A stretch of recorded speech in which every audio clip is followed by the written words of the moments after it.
bumawi at magpuri sa Panginoon. Amen ba yun? Amen. Mga kapatid, yung mga nagtutumpukan po dito sa likod, marami po tayong upuan dito sa ito, oh. Upo po tayo dito. Bro, upo ka dito. Yan, para comfortable kayo. Huwag lang kayo matutulog, ha? Yan, dito po tayo sa may harapan. Sino po mga natin sa likod? Mr. Jane.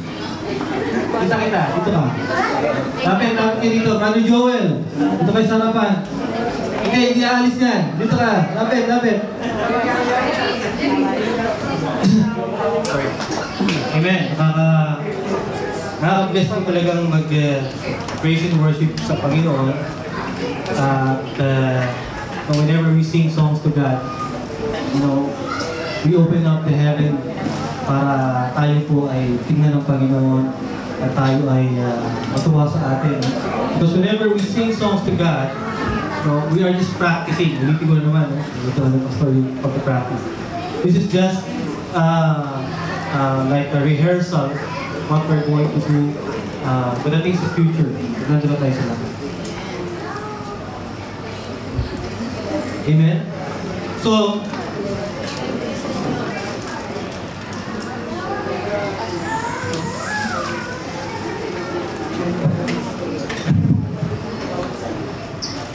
okay, so we just have finished yung love month natin. The love month. Hindi siya February, April, ang ating love month. So we just have finished our love month. As I mentioned to you last time, ang ating topics for the next 9 months, ito na yung 8, now is about the fruit of the Spirit. So we have started with love. So yung love.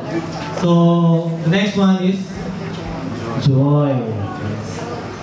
So now, we move on to the second, we can say most popular, kasi very used word yung joy sa isang Kristiyano, and even not a Christian or not a believer of Jesus Christ, yung word na joy, like love, is used. But thing is, probably iba yung ating definition or iba yung ating outlook when it comes to love or joy. So this is the second part or second fruit of the Spirit. Again, the fruit of the Spirit is not like individual fruit. It's a single. It's mentioned in the Bible as a singular, no? Singular. Singular. So hindi siya fruits, no? Late naman si Sister. Mga 2 minutes yun, bakit pa tumawa? It's mentioned as the fruit of the Spirit, meaning God wants us to have all of these fruits in one. That's why it's fruit of the Spirit. As I mentioned, we now move on to joy. And as I mentioned earlier also, as believers and unbelievers, we have different maybe look or outlook about the definition or how do we know about joy or yung love. No, yung love. Iba yung love natin about against the love dun sa outside world. No? Di ba outside world meaning dun sa mga what the world has taught us. No? That the world normally have taught us about romantic love, conditional love. No? But Jesus Christ has taught us unconditional love. So now we move to joy. We are always encouraged with passages in the Bible. Like for example, I give you an example from Romans 12:12. Sabi doon, be joyful in hope, patient in affliction, faithful in prayer. The psalmist also mentioned when God brought out the people of Israel out of Egypt, the psalmist said, He brought out His people with rejoicing. His chosen ones with shouts of joy. And even Nehemiah mentioned in the Bible, in Nehemiah 8:10, that the joy of the Lord is my or your strength. But sometimes we get confused with this word. Ano ba talaga yung joy? Kasi we say, let the joy of the Lord be with you. No? The Israelites shouted shout. They were rejoicing and they were shouting for joy. Encourage natin yung mga kapatid. The joy of the Lord be with us. Or even outside, there's so many quotes on the internet that pertains to joy. But sometimes, as I mentioned, we are confused with this word. Ano ba yung joy? Sometimes, also, we base joy on emotion. Or sometimes we get entangled between joy and happiness. And sometimes, even before ako, nung hindi pa ako Kristiyano, when I was not yet a Christian, joy and happiness is the same to me. There's no difference. But when we have accepted Jesus Christ and started learning about His words, nagkaroon ng difference between joy and happiness. And as I have mentioned, we get confused between these two, joy and happiness. Today, we will understand what true joy is by looking at the events which transpired or occurred during the visit of Paul and Silas to Philippi. Now, Philippi. Now, Philippi is in Macedonia. Saan? Why Philippi? Kasi Philippi, si King Philip II. Now, who is that? If I'm not mistaken, son of Alexander the Great. The fiancé. He is the one who founded the Kingdom of Macedonia. So, we will learn today one passage of the Bible wherein we will see the character of Paul and Silas. And I'm sure all of us, most of us here already have read this scripture. Our scripture reading today will be coming from Acts 16 to 14. So if you cannot see it in front, just open your Bible and turn it to Acts 16 to 40. So if you want to open up your Bible, please do so. I'll wait for you.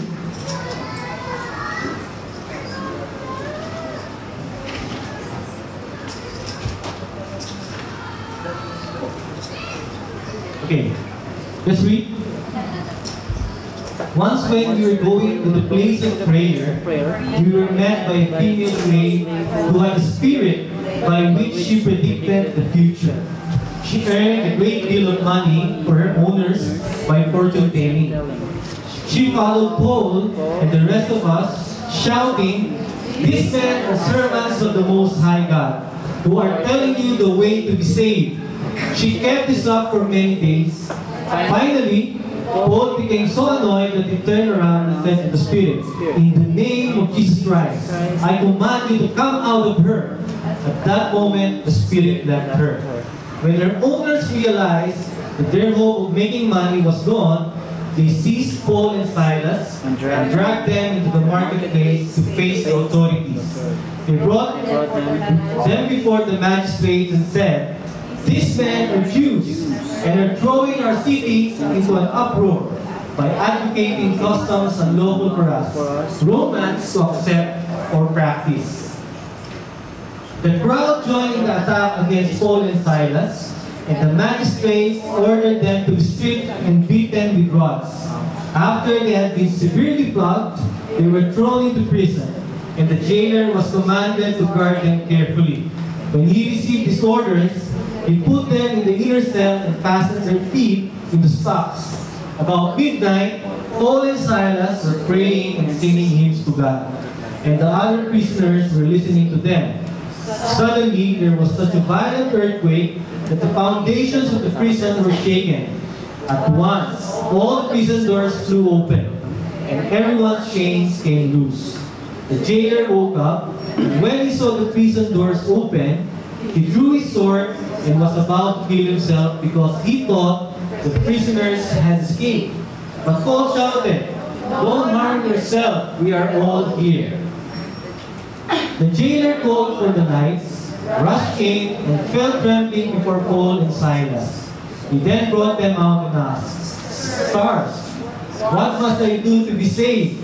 They replied, believe in the Lord Jesus Christ, and you will be saved, you and your household. Then they spoke the word of the Lord to him and to all the others in his house. At that hour of the night, the jailer took them and washed their wounds. Then immediately he and all his household were baptized. The jailer brought them to his house and set a meal before them. He was filled with joy because he had come to believe in God, he and his whole household. When it was daylight, the magistrates sent their officers to the jailer with order, release those men. The jailer told Paul, the magistrates have ordered that you and Silas be released. Now you can leave. Go in peace. But Paul said to the officers, they beat us publicly without trial, even though we are Roman citizens, and threw us into prison. And now do they want to get rid of us quietly? No, let them come themselves and escort us out. The officers reported this to the magistrates, and when they heard that Paul and Silas were Roman citizens, they were alarmed. They came to appease them and escorted them from the prison, requesting them to leave the city. After Paul and Silas came out of the prison, they went to Lydia's house, where they met with the brothers and sisters and encouraged them. Kala ko, kumain sila ng religious lechon. Okay, let me just, masyado mahaba, no? Our reading for today is very long, but it's a story about Paul and Silas being sent to prison. We all know naman na si Paul he's always being sent to prison. If you move forward in Acts 21, you can see also that he's again being flogged by people who doesn't want to hear the good news about Jesus Christ, and again he's being put into prison. It's a long story, but it's full of principles that we can get from. So before I start with that, let me just utter a small prayer, and please join me. Father God, we just want to thank you, Lord, for this time that you have given us, Lord. Lord, I come before you now, Panginoon. Use me as an empty vessel, O Lord, of your word. Use me as a channel of your blessing today to my brethren. Lord, I know, Father God, that you have good news for us today that will help us, O God, in our walk with you. Lord, I pray, Lord, Father God, that only the words, the ideas, O God, knowledge and wisdom that are coming from you, Panginoon, ang aking lamang kong masasabi. Lord, don't let my own knowledge, Lord, take over, O God, but let me decrease while Jesus Christ increase in me. Maraming salamat po, Lord. And I also pray, Lord, for my brethren, open their ears, open their minds, O God, Lord, so that they'll be able to receive today, O God, the blessings that you're giving to us. Thank you, Father. We give back to you all the glory, all the honor, and all the praise. We love you, Father. We love you, Jesus. We love the Holy Spirit. In Jesus' name we pray. Amen. Amen. So, we have a long story now, but it's full of principles that we can learn about. And I have entitled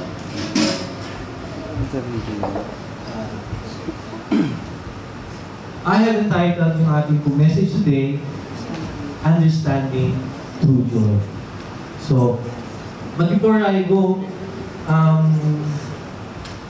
move forward, let me just give you brief information about yung ating scripture. Ang nagsulat po, no? The person who wrote what I'm sharing to you now is Luke, no?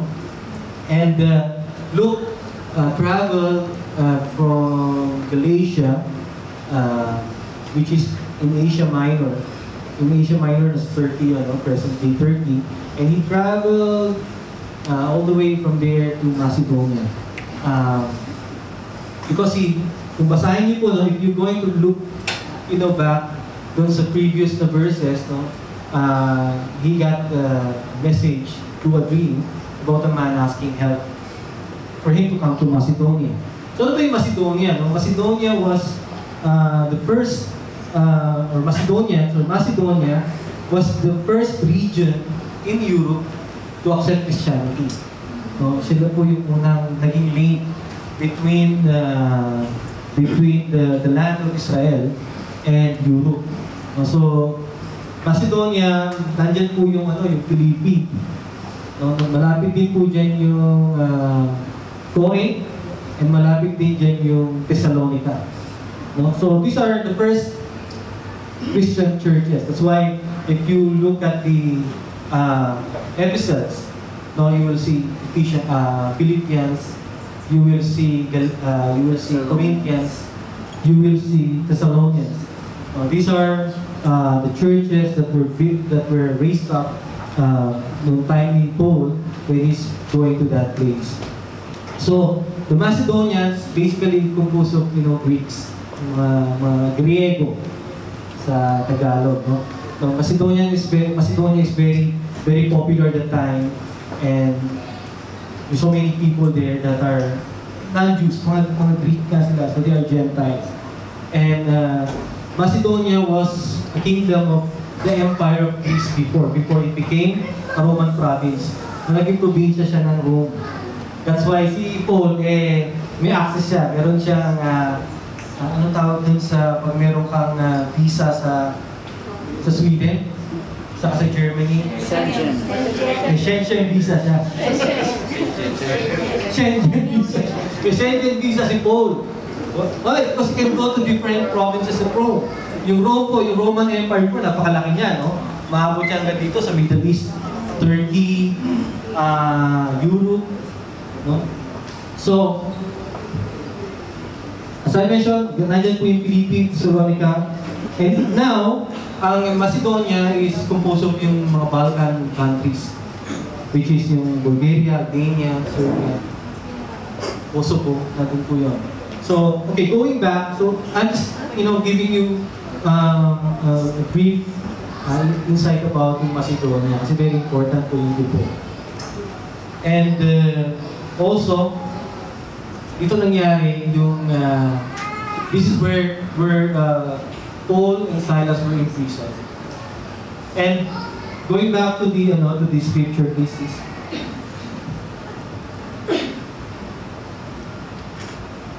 okay. We saw in the scripture that Paul, after his tour in Galatia, then going to Macedonia, he was met by this woman who was having a spirit that allows that woman to do fortune telling. Experience, mga mahuhula na talaga no? And this woman is doing something that is detestable to God, no? Kasi nahuhula siya, no? But the owners are making good money out of this fortune telling, no? Kasi may bayad yung panghuhula. So what happened, since this woman is always going to Paul and Silas, no? Paul had, by the name of Jesus Christ, kinast out yung spirit. And because of this, nawala yung talento, no? Masabi ko natin talento yun. The spirit allows that woman to do fortune telling and nawala. And this gave yung mga owners, kasi slave girl to to be angry with Paul and Silas. So what they did, trinad nila si Silas. No? We saw in the scripture that Paul and Silas were attacked, they were dragged, stripped, flogged, and finally put into prison. No? But even though these things happen, makita po natin sa story, instead of dwelling into their situation or circumstance nila, instead of asking God the big question, ano ba yung big question palagi sa atin? Why, God? Big question palagi natin sa God yan, something happening in our life. Why, God? Why me? Why not him? Any big question, why? When there's something happening in our life, why me? Why God? Diba? Kay Job, sabi ni yung asawa ni Job, the wife of Job tell him also, diba? Curse your God. Yan ang verse niya si God kay Job. Instead of asking the big question, instead of getting back to God and telling what's happening with us, we're doing your work. Why are we going through this kind of suffering? We should be, walking in the park because we are giving your word to the people. We are telling about you dun sa mga Gentiles. But instead of having self-pity, pointing fingers, and making excuses, the two servants of God prayed and sang hymn. Napakahirap kaya nang mag-pray at saka magsangin pag mahapdi yung likod mo, no? Kasi flat eh. Actually, meron ako illustration. I just want to, Mr. Jen, di pa kasi usap picture no, no? Wala pang Kodak doon, so meron lang illustration. Mamaya I will explain more dun sa aking mga points. How, let's try to imagine. But now, just try to look at it. Ito yung time, for example, na they were captured, dragged, and then later on, they were flogged. Diba ibig sabihin ng flogging? Diba sa Islam, if you have done something wrong, you will be flogged. Hanggang ngayon, meron pa rin yan. Pero sa akin, wala na eh. Lashes. So they were also their feet were placed on a stock. Okay, Mrs. So instead of having self-pity, pointing finger, making excuses, the two servants of God prayed and sang hymn for the Lord. Nakasulat naman po yun doon as what we have read. They were so filled with the Holy Spirit that even with the painful experience that they have gone through, they are overfilled with joy. They were overfilled with joy. Why? Because you cannot do what they have done if you don't have joy. Saan kaya yun? What they did have encouraged surely the other prisoners because of all the sufferings inside the prisons. What they did have encouraged co-prisoners inside the prison. Because their sufferings inside the prison. And for the first time, I believe, they have maybe probably heard something different. Something different kasi may nagpipray at may kumakanta. May kumakanta dun sa loob. And what happened next, as I mentioned dun po sa ating scripture, what happened next is a great miracle from God as He allowed Paul, Silas, and the other prisoners to be freed. Miraculously because, they open yung doors were open. They have yung feet nila, in-stop, natanggal din yun. So they were free. They were free. Nakawala na po sila doon sa pagkakatali nila, and all the doors of the prison were open. But again, we saw here the attitude of Paul. If there's no joy in the heart of Paul, kung walang joy dun sa heart niya, he probably would allow the jailer or the guard to kill himself. Doon po sa nabasa natin. But Paul stopped him and instead started sharing to him Jesus Christ. Because of this, the jailer was saved, he and his household. Magnify one point about sa ginawa ni Paul sa pag-stop and looking back at the jailer, not going out. Because sometimes we are too quick in grabbing blessings. Kasi blessing yun. Okay, nakakalabas na ako. But forgetting the true reason of it. Paul and Silas did not get out because they have understood what the blessing is for. Which I will discuss again later on in detail dun sa aking mga points. We can relate that in our life, even dito sa present generation natin. Example natin sa ganun yung blessings. Sometimes we get financial blessings, we receive financial blessings, But we're quick in, buying things for ourselves. Napakabilis na, may bonus.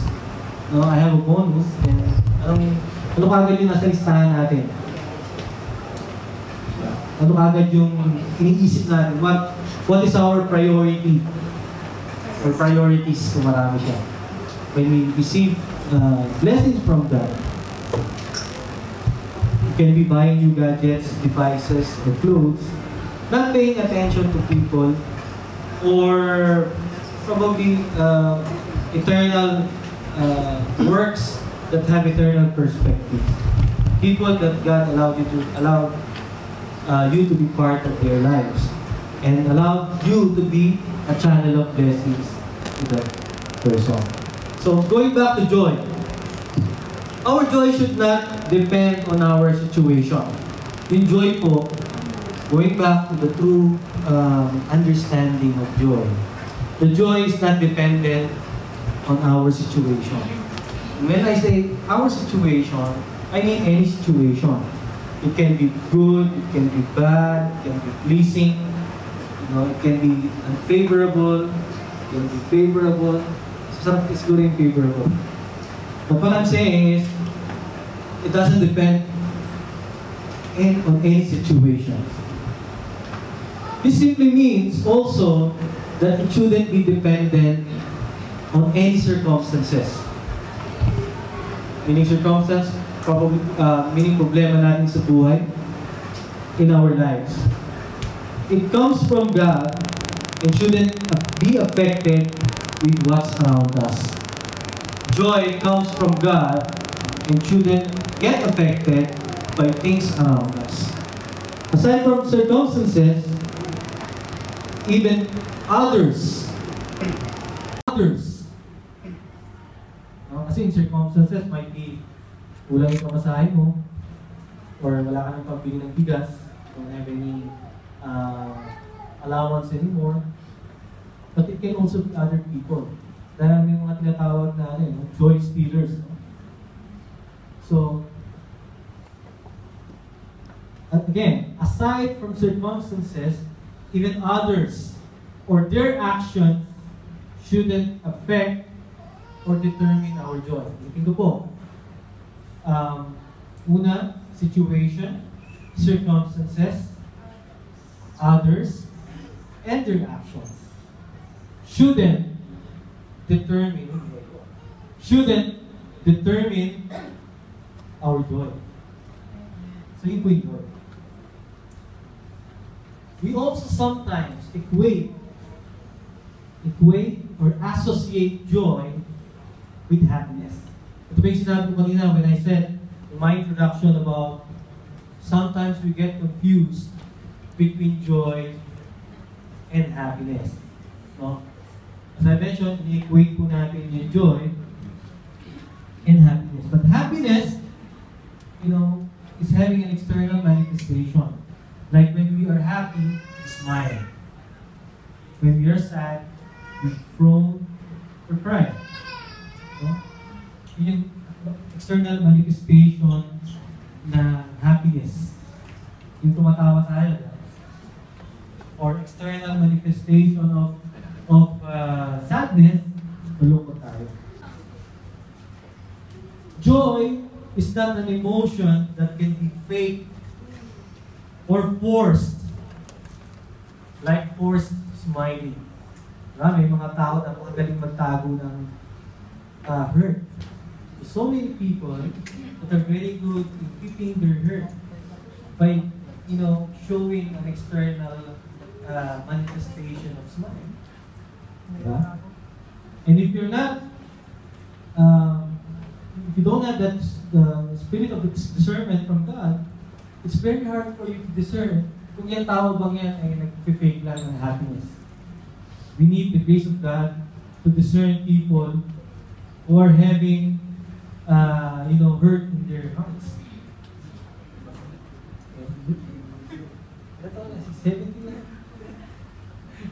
We hurt ka na?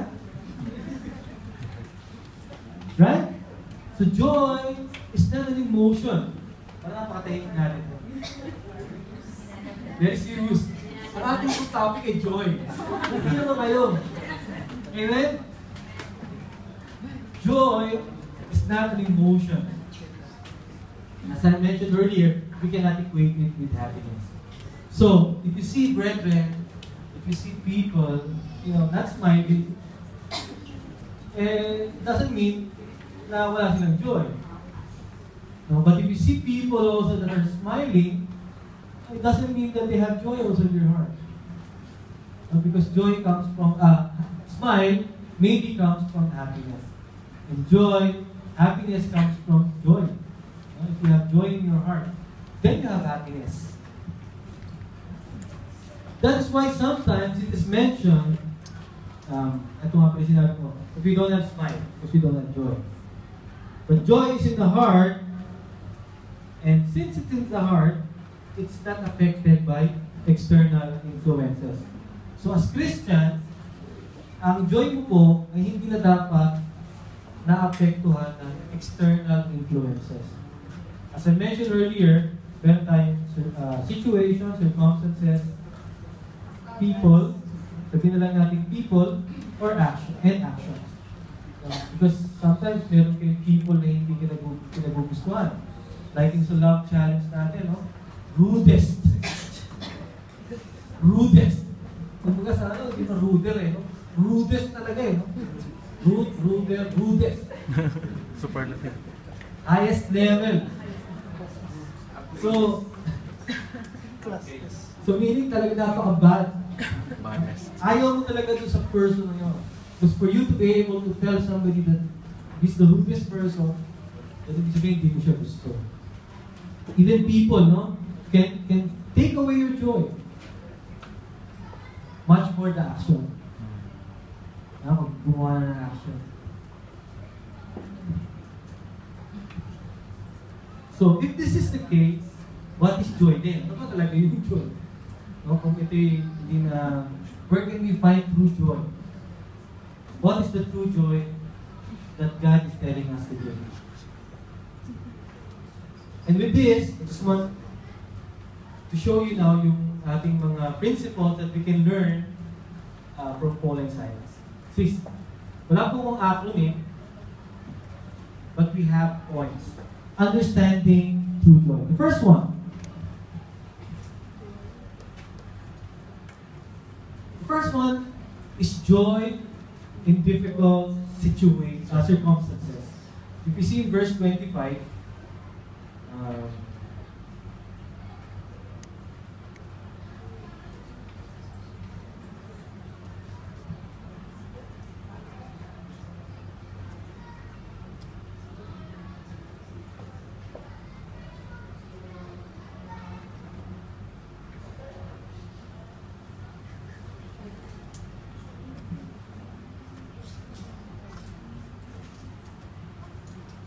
so verse 25 po na nung ating binabasa, we saw there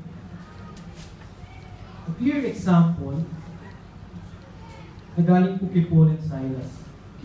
Paul and Silas shown here a clear example of joy amidst suffering. No? Let's try to imagine yung kanilang situation. Can we close our eyes? No? Let's just close our eyes and imagine natin yung situation where they are. Huwag na siguro yung feel na kasi masakit yun no? So, let's imagine the prison cell that they had before. Yung prison cell na yun, I'm sure it's damp. And probably it's smelly kasi maraming tao doon. And it's dark. Kasi wala pang electricity noon no?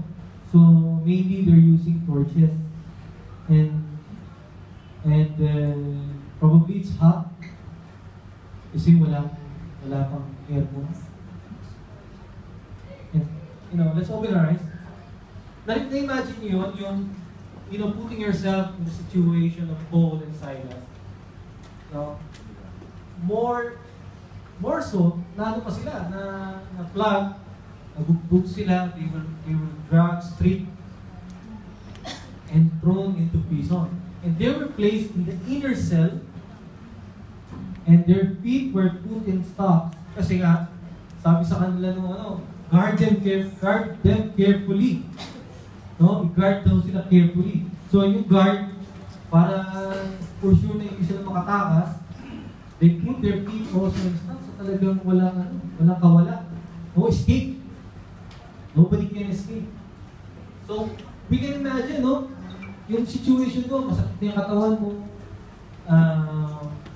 Masakit na yung katawan nila. Their bodies are in pain. And they're in a prison cell, inner cell. And as I mentioned, yung situation, dark, damp, hot, puro, walang electricity, no?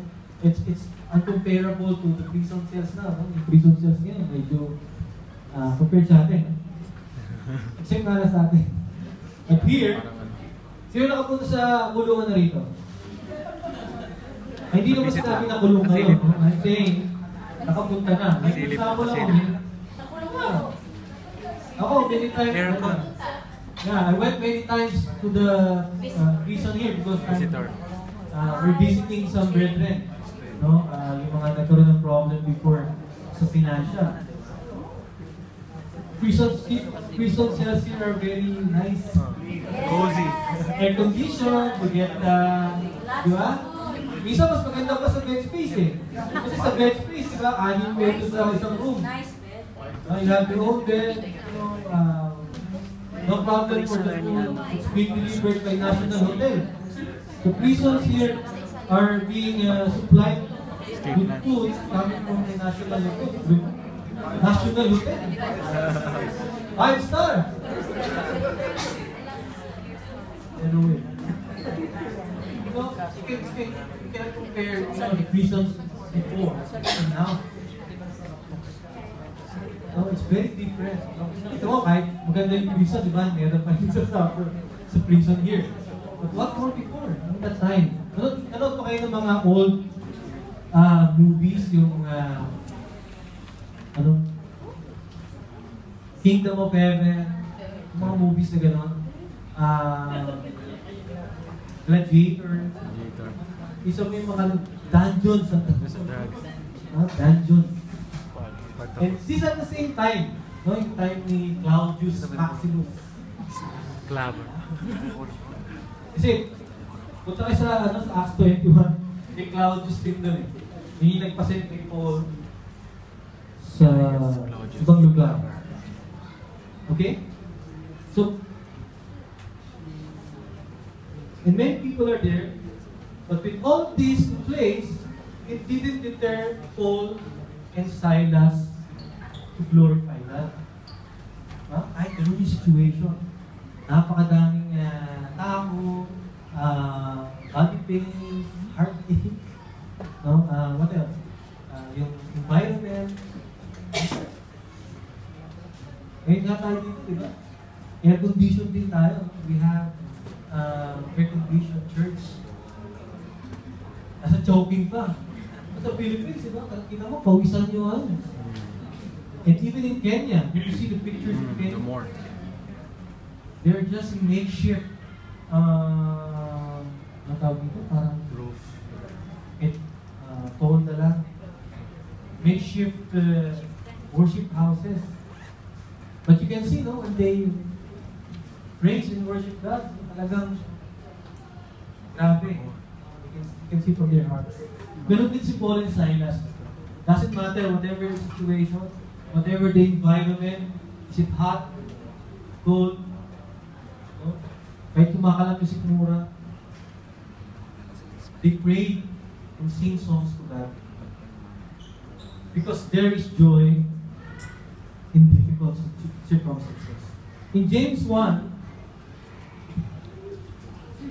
James 1:2-3 says, "Consider it pure joy, my brothers and sisters, whenever you face trials of many kinds, because you know that the testing of your faith produces perseverance." This time, you're having some trials, sufferings, but the joy in their heart, it didn't stop them from praising and worshiping God, telling God their situation. telling God where they are, singing songs to Him. Have you tried that? No, pag meron kayong problem, have you tried singing song to God? And you know, number one na magaling dyan, si David. David really, that's why yung song nga, diba? That's why we have songs. So whenever, that's why you read the song, you see joyful moments, you see sorrowful moments, you see everything, because that's, and by the way, some hindi lang naman kay David, there are other writers of song. The majority of it were written by David. No? Nung nagkaroon siya ng, when he had to meet it, sin against God because of his adulterous relationship with Bathsheba, andun din yun, nakasulat din. Sabi ni David, Lord, bring back to me the joy of your salvation. Kumain na natin si David. And you know, this is what Paul and Silas also show and manifested in this scripture. So, amidst all of the sufferings, the trials, so there should be joy. Nandun po yung true joy. I'm not saying naman that kailangan lagi naghahanap ng suffering to have joy. No. But there's joy in our circumstances. Amen? Number 2. Joy in the conversion of lost souls. So verse 33, makikita niyo po yan. Sis, pakilabas po rin yung Luke. Luke 15:10 says, in the same way, I tell you, there is rejoicing. Rejoicing coming from the root word joys. In the presence of the angels of God over one sinner who repents. As I mentioned earlier, no, kung bumukas yung mga pinto, no, natanggal yung kanilang tali sa feet or yung stock sa kanyang feet. Instead of, quickly running outside and, claiming freedom, hindi nila ginawa. They didn't go out, they didn't, started, going, running outside and, malis. But if we are not connected to God, isipin kagad natin, blessing ni Lord po. No? Kasi it's a miracle, di ba? It's a miracle because bumukas yung pinto, the doors were open, and even the pagkakatali nila sa feet, even their feet were bounded, natanggal din yun. These were all removed. No?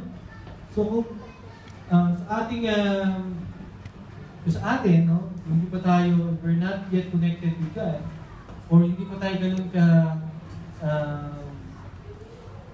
deep understanding of God's will in us, ano gagawin natin? Oh, may umusok pa yun. Parang si Roadrunner. Because, of course, we will think about that as a way of God to release us. Kasi nag-pray ka nga naman, ha? Lord, I'm sure kasama sa pinag-pray ni Paul and Silas na makilabas sila. And the doors were open. But, as I mentioned, we have to be discerning in what comes in our hands. Ano ba yun? What do I need to do? What God wants me to do with this. And during that time, si Paul at si Silas, alam nila yung gagawin. Mainly si Paul. Instead of quickly going out and escaping the cell, they stayed because they have thought about the prison guard. Matakbo na siya. They cared for the guard. Why they cared for the guard? The jailer. Because they didn't allow the guard to take his life. Kung lumabas sila, kasi sabi nung yung boss ng guard, take care of them, or guard them carefully. And in all times, no, if you don't do your duties, most especially sa mga soldiers. Siya lang magsasaksa sa sarili. He will take his life. They cared for the guard, not allowing him to take his life, but they became a channel of God's gift of life to that person. So instead of death, nagkaroon na life. With this one act, it showed the prison guard the heart of Paul and Silas who believes in Jesus. You know, that one act of kindness which was shown by Paul mainly, nagrema yan dun sa guard.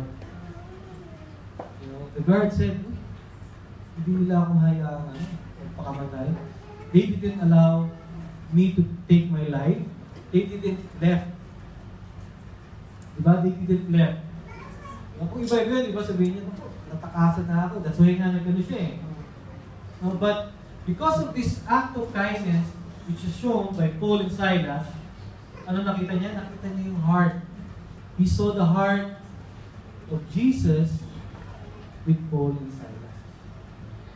That's why it's very easy for him to accept Jesus Christ. Diba? Napakadali. It's so easy for him to accept Jesus Christ. Why? Because they saw the manifestation of the love of Jesus doon sa mga disciples niya, who is Paul and Silas. Tulad din tayo. We have to have that also. Yung ating passion. Passion for the lost soul. And there is joy in that. Pag nag-i-invite tayo, hindi lang tayo nag-i-invite because nasabihan tayo mag-invite. But that's the heart of Jesus. And when you follow Jesus, you what? You follow what He's doing. Not because you belong to this church. Not because you don't tinuro sa inyo.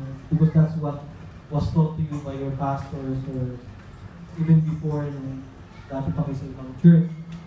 But this is what the character of Jesus is. The passion for the lost soul. And that's us, right? You're part of that before, lost souls.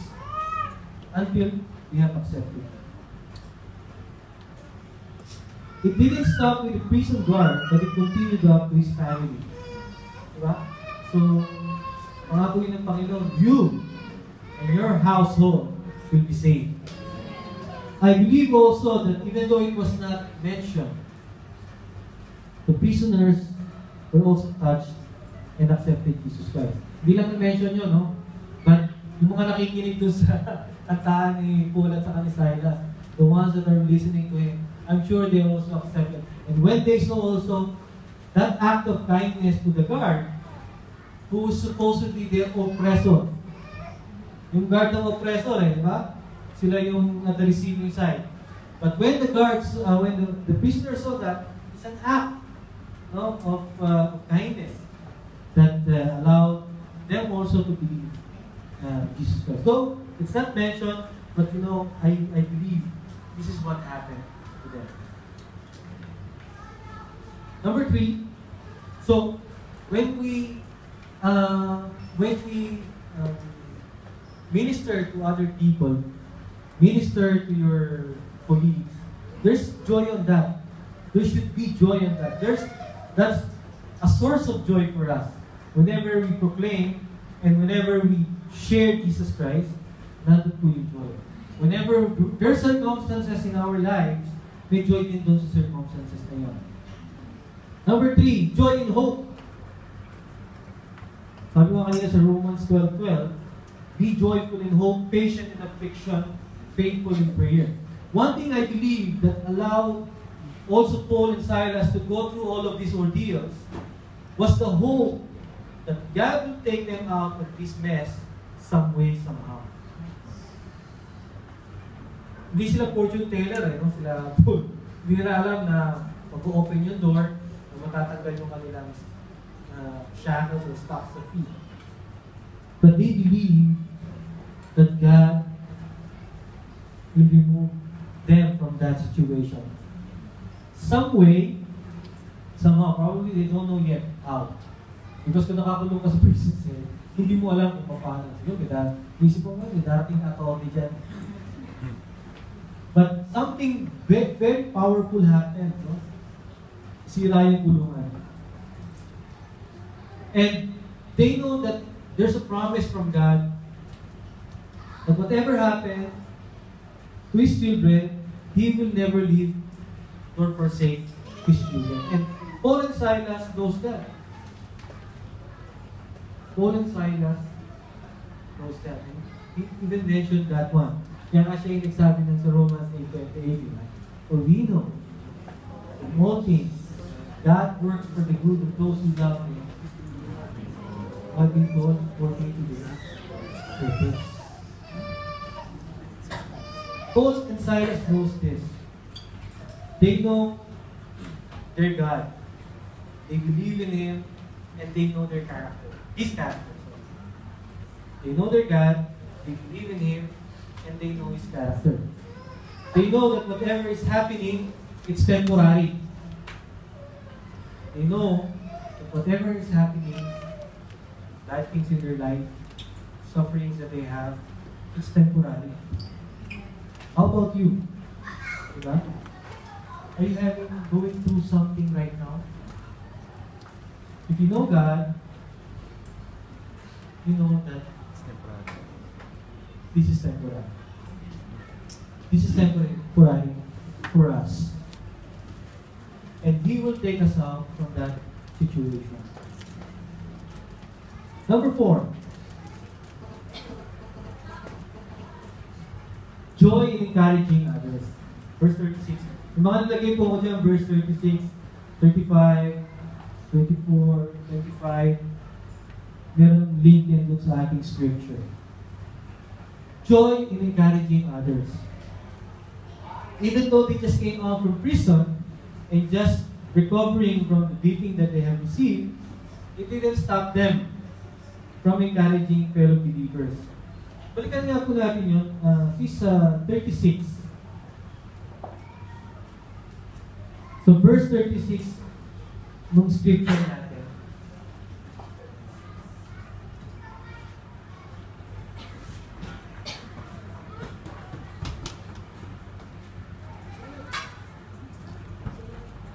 Yung last page.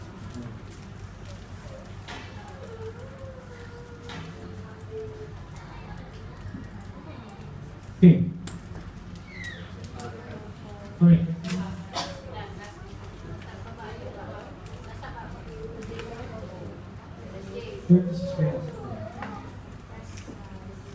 Joy in encouraging. Go down. Another one. Another one. When Silas came out of the prison, they went to Lydia's house, where they met with the brothers and sisters and encouraged them. Then they left. So makita po natin dito how, the character of Paul and Silas. No? It's unbelievable. No? Why? Because through all of these things that happened to them, anong ginawa nila? Nagkalabas sila ng prison. Sabi kasi ng magistrate, go in peace. Go out, you're already free. So, instead of, dito yung enjoying their freedom, rejoicing in, freedom that they have received during that time, ano po ginawa nila? Instead, they went to their brothers and sisters in the house of Lydia. Parang siguro lechon doon, no? The house of Lydia, and they have encouraged their brothers and sisters. They were supposed to be the one who needs encouragement. Why? Kasi nga nabugbog sila eh. No? They were beaten. They were jailed. Diba kung sa iba yun na believer, kailangan may mag-encourage sa akin. Hindi. Maglalayas na ako. Kasi iba ganun eh, no? Always looking for somebody to encourage them. But hey, God is telling us to encourage others. Tayong mag-encourage, no? As a follower of Jesus, we have to encourage. Lagi dapat yung outlook, not waiting for you to be encouraged. Masarap siguro mag-encourage, pag-encourage ka, but this situation is different. They came through a tough time, through tough times, no? Because they were jailed, nagtutug sila. So, I was reading this and I cannot, no, I'm trying to imagine how do you do that? How do you do that? You just came out from jail and you started, wait, life's good. You know, God loves you. Everything will be alright. Pero may pasapa-pasahan dito. God loves you. No, it's very hard, no? It's very hard, but the joy that is coming from God. Nandun kagad yun eh. It's already in our heart. To tell your brothers and sisters that everything will be okay. No, they're not the ones who are asking na, encourage nyo kami at kami, hinang-hina, may pinagdadaanan ako ngayon. Encourage nyo ako. Isa ganun eh. You're asking yourself, ito lang nag-encourage sa akin. At ako lang nag-encourage. Ito lang nag-encourage sa akin. Pag ikaw lang nag-encourage, you're blessed. Why? Because you have joy in your heart. Diba? So, don't fret. No? Okay, malungkot. Don't be sad. Kasi wala nag-encourage sa inyo. Because God knows your heart. When God knows your heart, you are an encourager. And who encourages us more? God. Through His words. That's why, yung balik tayo sa joy, no? Why do they have that? Because Paul and Silas know their God. They know the character of God. They know what God can do to their lives, in their lives. Something to really imitate, si Paul and Silas. So 1 Thessalonians 5:11, therefore, encourage one another and build each up. Just as in fact, you are doing. Build up. No? Hindi pull down. Build up. No? So sinabing build up, we encourage people. Finally, yes, closing na po. Finally, wala akong sulat dyan. Our joy ultimately comes. So again, I'll just repeat it. Principles that we get from the experiences of Paul and Silas. Number 1, joy in difficult circumstances. Number 2, joy in the conversion of lost souls. Number 3, joy in hope. Number 4, joy in encouraging others. And finally, our joy ultimately comes from the knowledge that we are all saved because we have accepted Jesus Christ in our lives. Ito po yung ultimate joy. Joy. Ultimate source of joy. Allowed Him to be our Savior and Lord. True joy is knowing that even though we have circumstances in this world, we are assured. We are assured. Assured if you have truly accepted Jesus Christ in your heart. Yun yung assured. Pero pag hindi sure, no? Usapin niyo po ako. We are assured that our life after this, talking about present life, we are assured that our life after this will be a life free of sufferings, problems, trials, and distress, because we are going to be with our perfect God. Life here on earth is imperfect. Pati po tayo, even us, nobody's perfect. Kaya match na match tayo sa kay God. Imperfect imperfect people for our perfect God. So this is the ultimate joy in our life. Maraming darating sa ating buhay, maraming mangyayari. We will have, ano tawag dito, dreams that are not met. Meron kang problems. So, but just to think that we are already assured of a life with God in our next life. Diba napakasarap isipin yun? And it will not change anything sa current natin na buhay in our present life because we're already written, our names are written in the book of life. So that's the ultimate true of joy.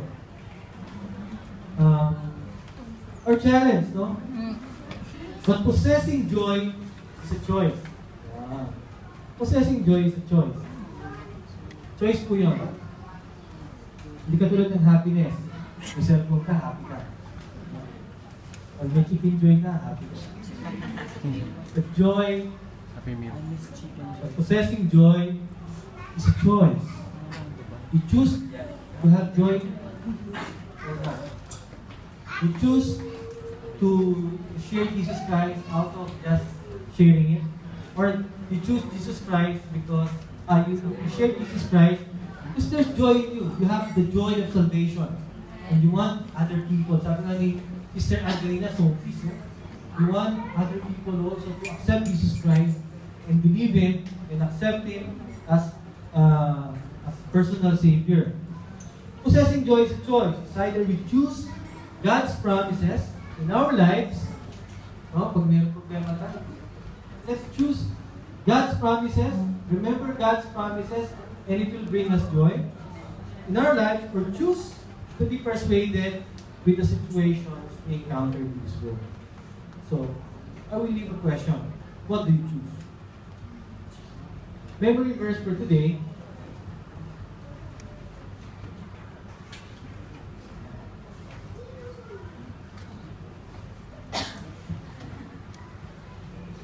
Memory verse for today, Romans 5:11. Ultimately, as I mentioned earlier, our joy is coming from salvation from God.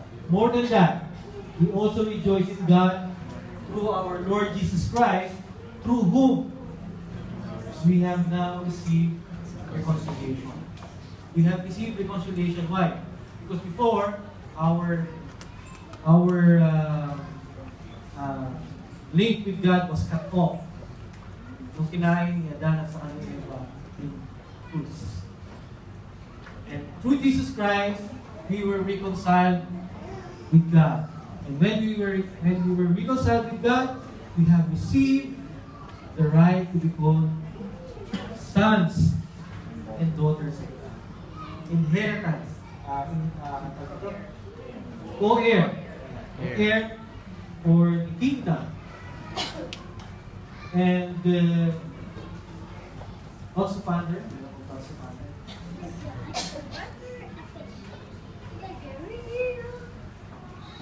To get the full value of joy, you must have someone to divide it. Joy is should not be contained to yourself. You should have someone to share it with. That's why, sharing, Jesus Christ to others.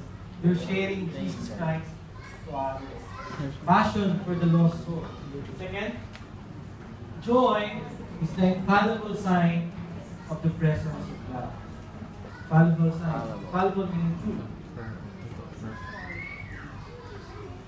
Joy is a net of love in which you can catch soul. Hindi happiness. Not happiness.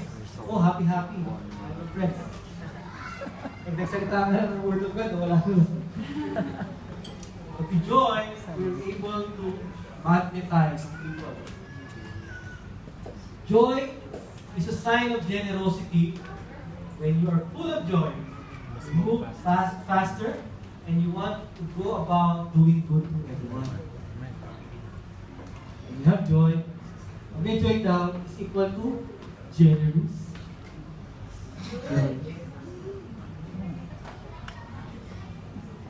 The best way to cheer yourself up is to try to cheer somebody else up. If you feel down, you encourage somebody. If you feel not going to church, then you go to church. If you feel not singing for God, sing to God. Because it's a choice. Nobody really cares if you are miserable. So you might as well be happy. Wala pa kailan sa'yo masama mo. Or kapatid. So might as well be happy.